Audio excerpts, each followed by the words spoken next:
Morning fog rolling through Leimert Park, January 15, 1947. A young mother named Betty Bersinger was out for a quiet walk, pushing her daughter's stroller past an empty lot on Norton Avenue. Through the mist, she spotted a stark white figure lying perfectly still in the tall grass. Her first thought was that someone had dumped a broken, pale mannequin. As she stepped closer, the illusion shattered. It was a young woman's body, completely drained of blood. She had been subjected to a hemicorporectomy, a precise surgical bisection cutting her cleanly in half at the waist. Her face bore a gruesome carved grin, stretching from the corners of her mouth to her ears. The theatrical cruelty of the display captured the city's attention instantly. The press latched on to the macabre details, branding the unknown victim with a nickname that would eclipse her real identity, the Black Dahlia. Before the headlines and the spectacle, she was Elizabeth Short. Friends called her Betty.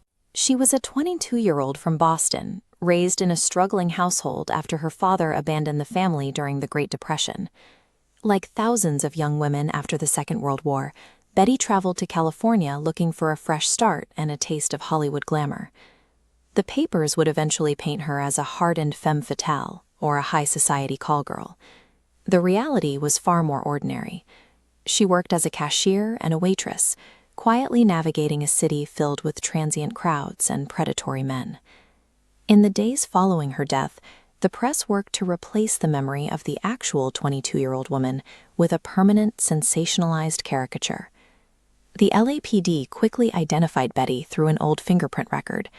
The moment her name leaked, an explosion of press coverage engulfed the investigation.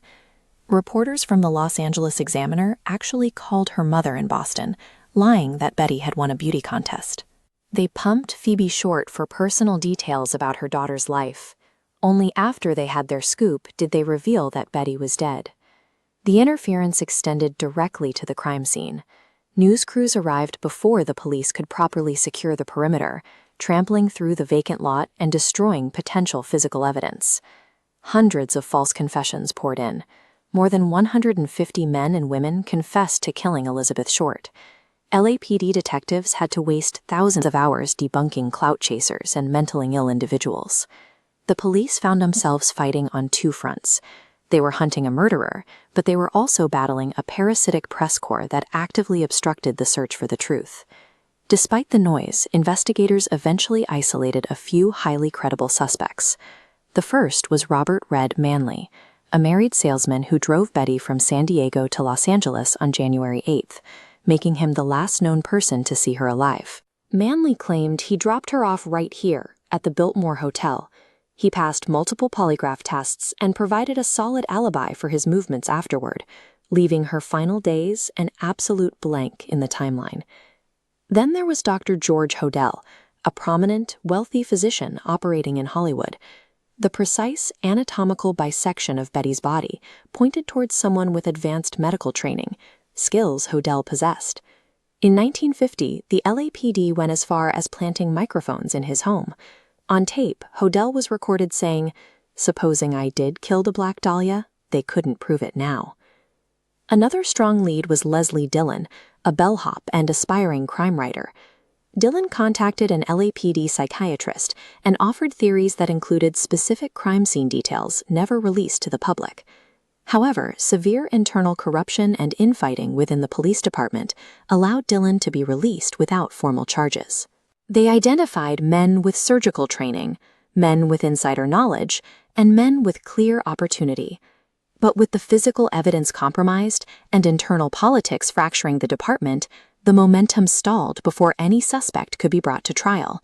The leads dried up, the suspects died off, and the physical trail went completely cold. To this day, almost 80 years later, the murder of Elizabeth Short remains one of the oldest and most infamous unsolved cold cases in American history. Her story stands as a bleak reflection of post-war Los Angeles. It highlights the absolute ruthlessness of mid-century tabloid journalism and the predatory reality lurking beneath the promises of Hollywood.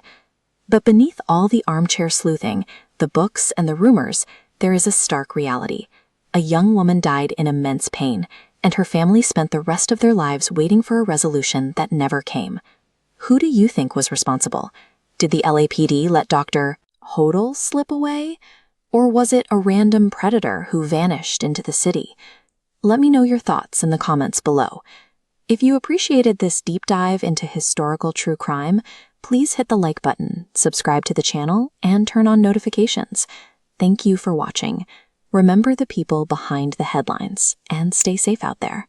See you next time.